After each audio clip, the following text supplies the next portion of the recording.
estás? Esto es Yara Full, yo soy Adira y en primer lugar quiero darte la bienvenida al recinto de esta princesa. ¿Te gusta? A mí me encantó. Bueno, y pues aquí vamos a ivorear las propuestas de los candidatos a la presidencia y vamos a tocar temas muy importantes. Temas realmente importantes. Temas, propuestas, decisiones que pueden cambiar la vida de un país para bien o para mal. ¿Ok? Y el día de hoy voy a abrir con algo que es muy importante porque es muy peligroso. Y el tema del día de hoy a ivorear es los salarios. ¿Qué pasa cuando se aumentan los salarios? ¿Conviene, no conviene? Así que si te interesa, esto es Yara Full, comenzamos.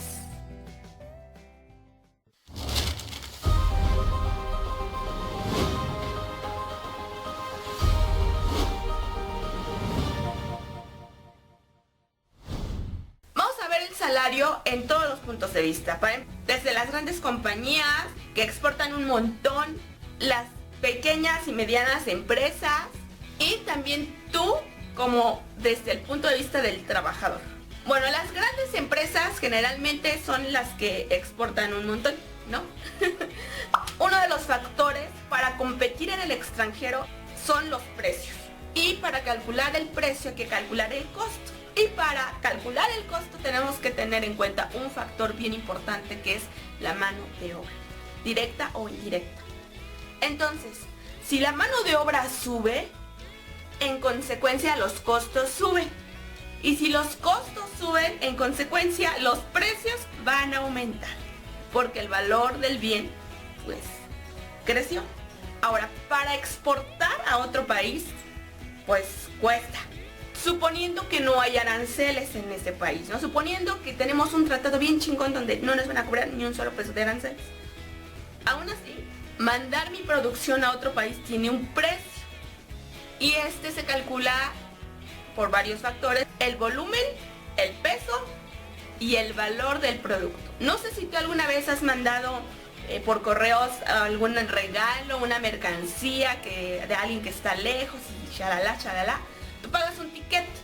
Bueno, ese tiquete va a depender mucho del valor de el artículo que estás mandando, porque no es lo mismo mandar, no sé, una sopa que mandar joyería fina, ¿no? Va a tener otro precio. Entonces, el precio de mis productos va a aumentar no solamente porque la mano de obra va a aumentar, sino porque como aumenta el valor, también aumenta el ticket. Entonces son dos cosas que va a hacer que aumente al final el precio de mi producto en ese país al que yo lo voy a exportar. Y bueno, y para mencionarte un ejemplo, pues imagínate, en México, ¿cuánto cuesta el kilo de limones aquí en México? Para que te des una idea de cuánto sube estos costos, un limón en Corea, porque Corea no produce limones, los importa de México. Un limón en Corea cuesta un limón $1, así. De ese tamaño te lo pongo. Imagínate si aumentamos todavía más el valor del producto. No, pues va a costar más. El problema aquí es que si tú ves que el limón mexicano cuesta $1, un limón, pues ya no va a costar $1, vamos a pensar que va a costar, no sé, $1.5. Y de repente ves un limón argentino que cuesta $1 con las mismas características. ¿Cuál crees que van a comprar? Pues obviamente el limón de Argentina, ¿no? ¿Por qué? Pues porque por el precio, obviamente tú no vas a pagar $1.50 nada más porque es mexicano, pues no, o sea, al final del día canasta básica es canasta básica, y en canasta básica se busca la mejor calidad al menor precio, punto. Entonces la empresa se va a ver una de dos: o mantiene el precio y baja sus ventas, o pues va a ver que la mano de obra es muy cara, ya no va a contratar mano de obra, sino lo que va a empezar a hacer va a ser mejor implementar en tecnología y en máquinas para abaratar sus costos. ¿Y eso en qué se traduce? En desempleo. Ahora vamos a verlo desde el punto de vista de un inversionista que tiene su dinero, que tiene sus empresas y que quiere invertir. No es cierto que el salario mínimo sea una mafia.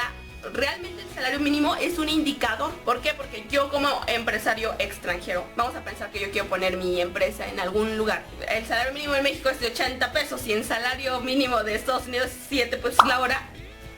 Pues ¿dónde me conviene más invertir? Pues obviamente que en México, o sea, por lógica. ¿Por qué? Porque yo no sé si va a pegar, si no va a pegar, pero en lo que son peras y manzanas, pues por lo menos mis costos no se ven tan agraviados por la mano de obra. Entonces un inversionista se fija en varios factores para invertir en un país, la inflación, la población y el territorio, para darse una idea de cuánto cuestan los pisos, alquilados, la infraestructura, etc. Y también el costo de mano de obra de ese país, es decir, el salario mínimo.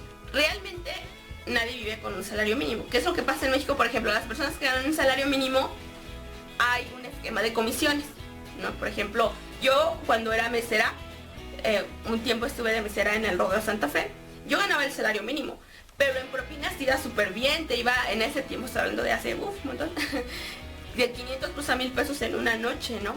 De las puras propinas. México tiene esa cultura de las propinas. Y también, o si no es por propinas, es por producción o por ventas o así, o sea, por comisionas, y de esa manera obtienes otros ingresos. Pero ya depende el salario o tus ingresos de acuerdo a tu producción, porque es viable que si produces más o si vendes más o si trabajas más, por decirlo de alguna manera, ganes más. Pero tienes un salario base que es el salario mínimo, que al final del día ese salario te va a servir para tus pasajes, etc. Entonces, ese tipo de esquemas es el que le conviene a las empresas, porque dices, bueno, en lo que yo empiezo a producir más, pues yo no voy a tener grandes costos fijos, sino el costo variable va a variar en función de mi producción. Y eso puede ser determinante para que una empresa se pueda consolidar o no se consolide. Bueno, ya lo vemos desde el punto de vista de una gran empresa, desde el punto de vista de un inversionista, y ahora vamos a verlo desde el punto de vista de una pequeña empresa, es más, de un negocio chiquito, así.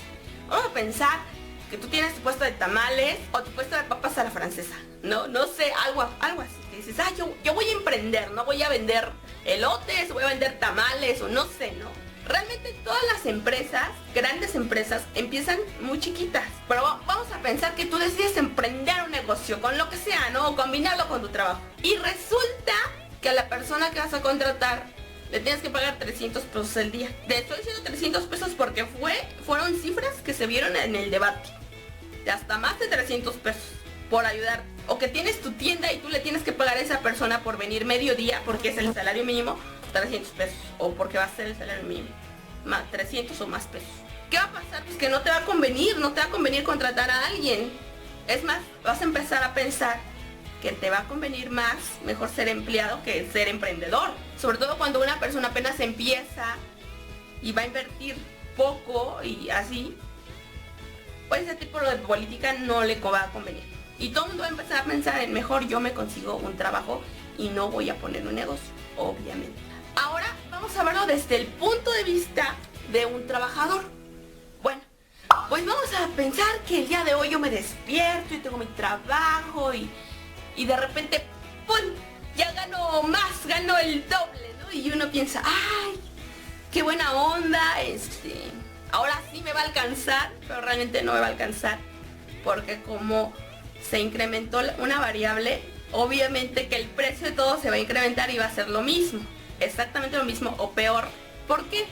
Porque el día que yo me quede sin trabajo o sin ingresos, ese día ahí es donde yo voy a ver las consecuencias. ¿Por qué? Porque la vida del país va a ser más cara de lo que era.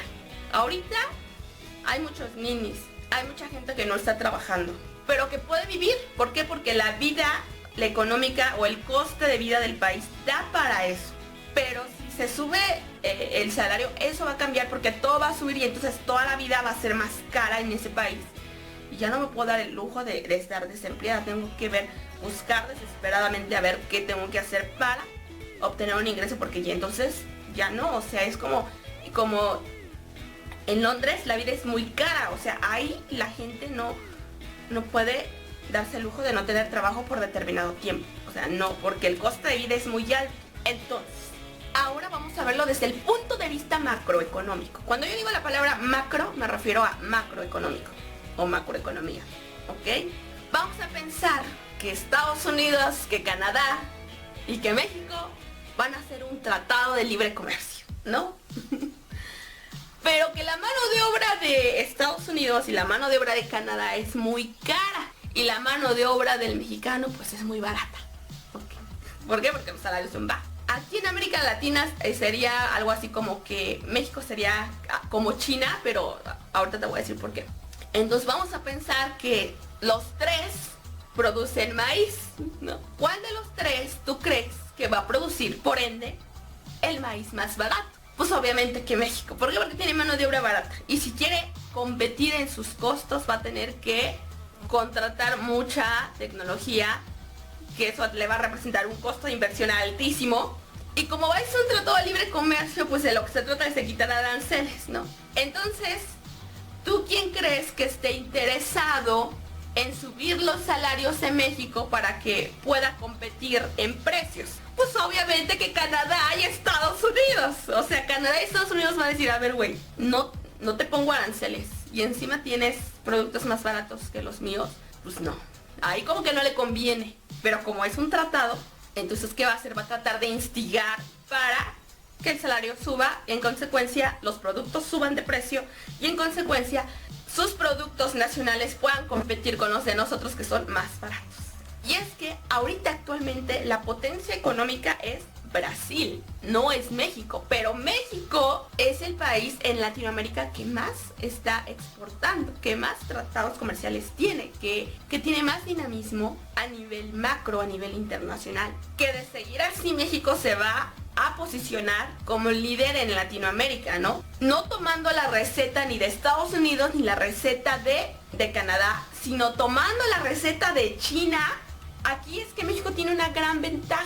En China la mano de obra es baratísima, pero los pisos son muy altos porque hay muchos chinos, entonces pues las rentas, las casas, o sea, los departamentos, todo es muy caro, o sea, vivir en China es caro, por eso viven todos apilados. En cambio México puede tener esos costos bajos y los pisos no son tan altos. Esa es la ventaja que tendría México. Entonces pues es evidente que México se postula para ser una gran potencia en América Latina y pues Estados Unidos no se quiere ver desplazado ni Canadá amenazado. Entonces están buscando desesperadamente poner el pie, o sea, que México se meta un autogol solito, incrementando sus salarios y por ende incrementando sus precios de mercado. La solución no es incrementar los salarios. Lo que se trata de hacer es, en lugar de aumentar los salarios, es aumentar el poder adquisitivo de las personas. ¿Qué quiere decir esto? Mira, no sé cuántos años tengas, tú que me estás viendo, pero cuando yo era una niña, de hecho a mí todavía me tocaron ver las monedas de 1000 pesos, de 500 pesos, ya después le quitaron los ceros a la moneda. Pero cuando yo era una niña, puta, o sea, con 20 pesos te comprabas un chingo de madres. Los chetos costaban 50 centavos o 500 pesos. O sea, yo me acuerdo que yo iba a la tienda con 20 pesos y me compraba tantas chucherías. ¿Por qué? Porque el dinero tenía poder adquisitivo. De eso se trata, de hacer que el dinero tenga ese poder adquisitivo. No de subir los salarios. ¿Por qué? Pues porque para que el dinero tenga el poder adquisitivo hay que hacer ciertas cosas o tratar de hacer ciertas cosas. ¿De qué depende? Número uno, de que en los inversionistas haya confianza. Tú no le puedes dar confianza a un inversionista con mano de obra alta, obviamente. Ni tampoco le vas a dar confianza a los inversionistas con una política de economía cerrada. Así de que no, pues yo protejo mi producción y tú, pues si sobra, pues hay. No.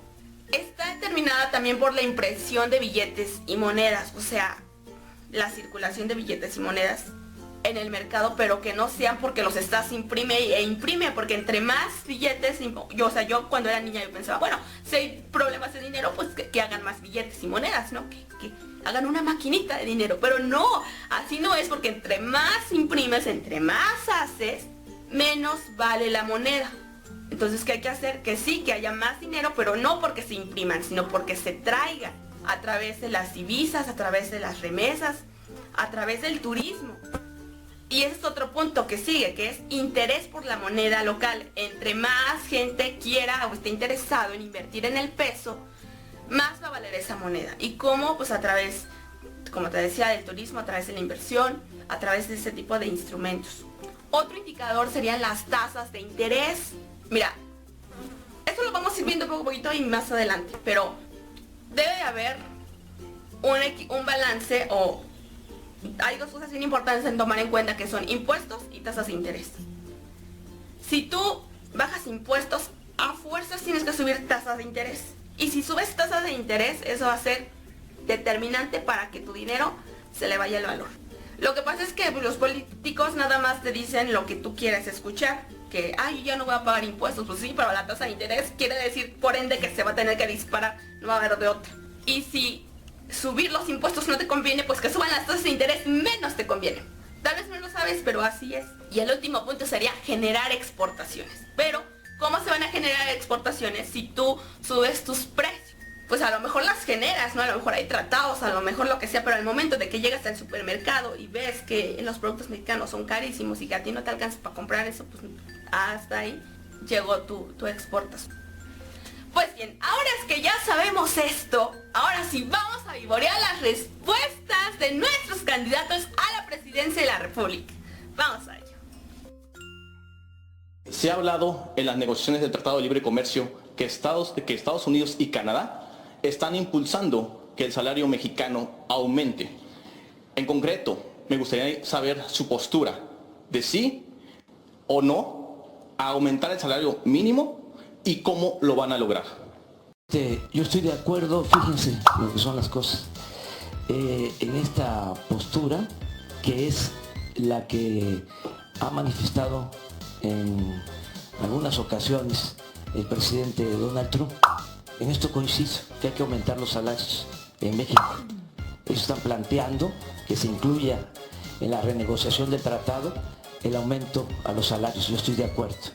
Aquí en la franja fronteriza vamos a aumentar al doble el salario mínimo y no ganan precisamente 2 veces más los trabajadores de Estados Unidos con relación a los trabajadores mexicanos. Llegan a ganar hasta 10 veces más. Esto es totalmente injusto. No podemos estar hablando de un acuerdo comercial si no hay igualdad en los salarios, si no se busca la igualdad en el salario. Entonces yo estoy de acuerdo en este punto.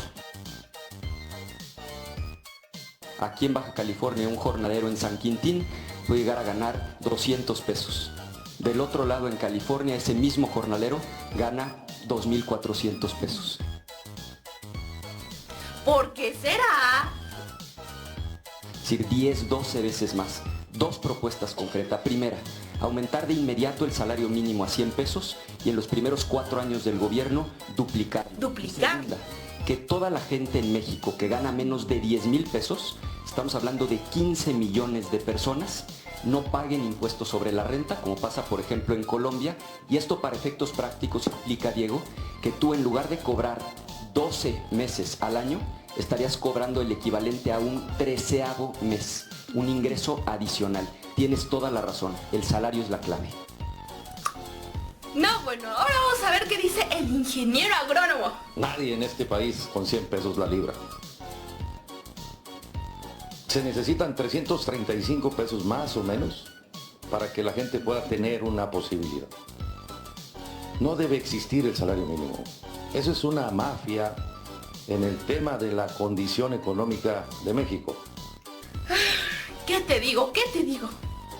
Debe ser 335.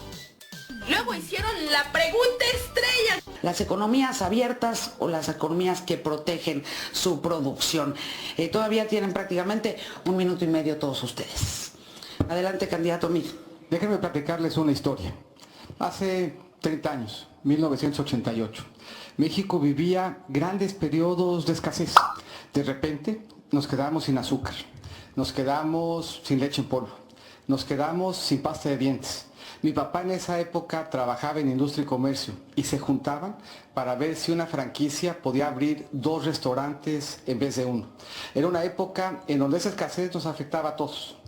Hemos cambiado mucho de entonces para acá, con comercio y con inversión. En esa época la única autopista era la que nos llevaba a Querétaro y a Cuernavaca. Hoy podemos ir de Ensenada a Mérida en autopistas. La inversión y el comercio nos ha ayudado, pero no nos ha ayudado a todos.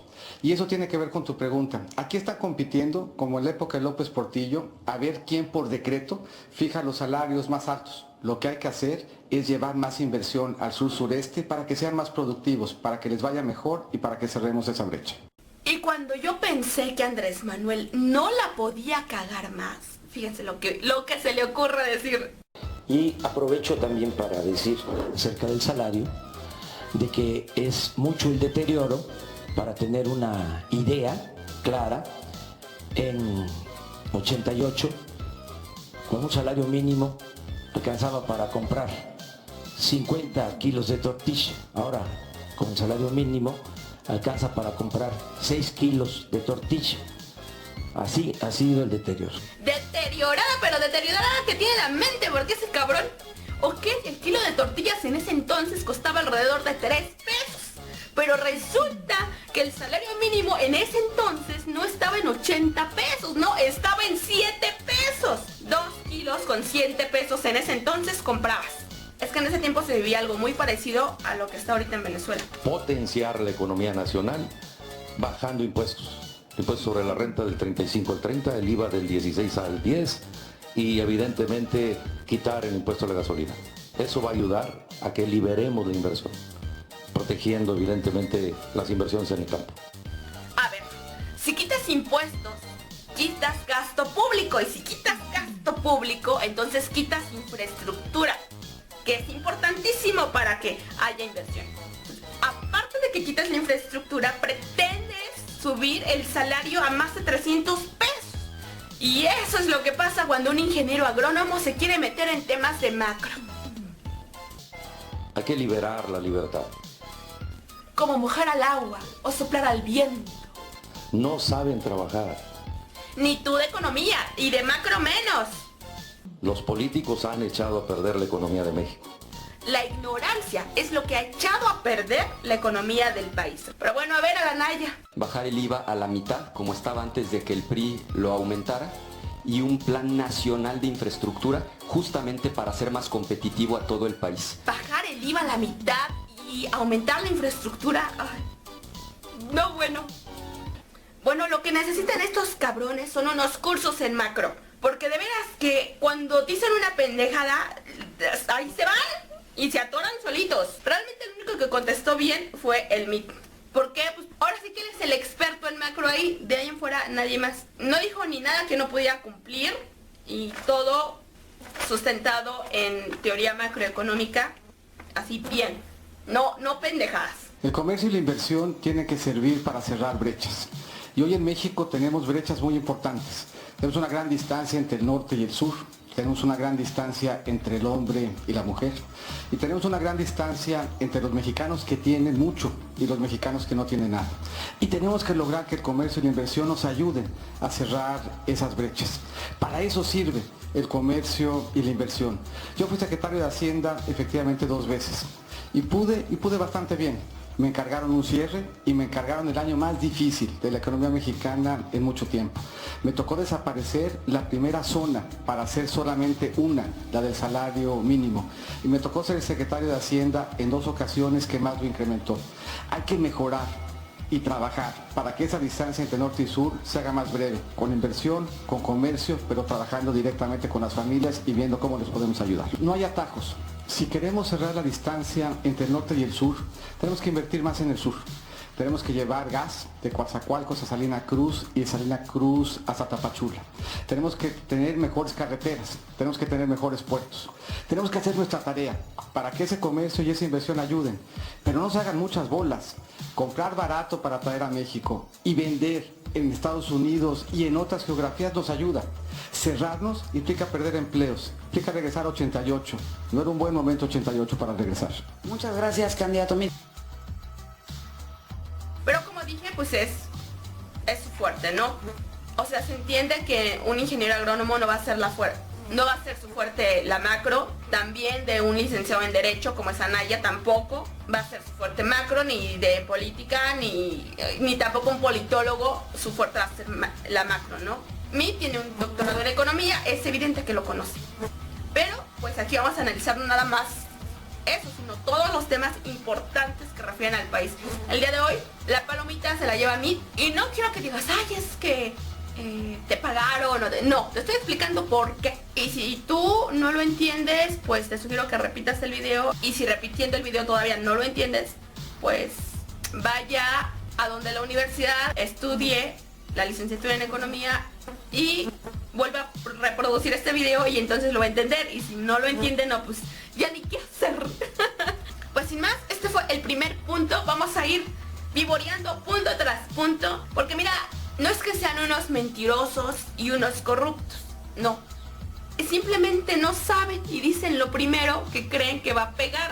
Si las cosas fueran tan fácil como darle dinero a la gente, bajar los impuestos y, o sea, si todo fuera tan fácil, no, pues ¿desde cuándo este país estaría bien? Pero ¿cómo te explicas que China, que es una superpotencia, vivan como viven? O sea, no hay país por rico que sea donde no haya pobres. Y México es bien bendecido. Aquí lo que se necesita es gente que sepa qué es lo que le conviene al país. Y si yo no sé qué es lo que le conviene realmente, pues voy a votar por el que me endulce mejor el oído, obviamente. Pero no, aquí estamos para vivorearlos y vivorearlos con todo. Cuídate mucho, yo te mando un gran abrazo, nos vemos hasta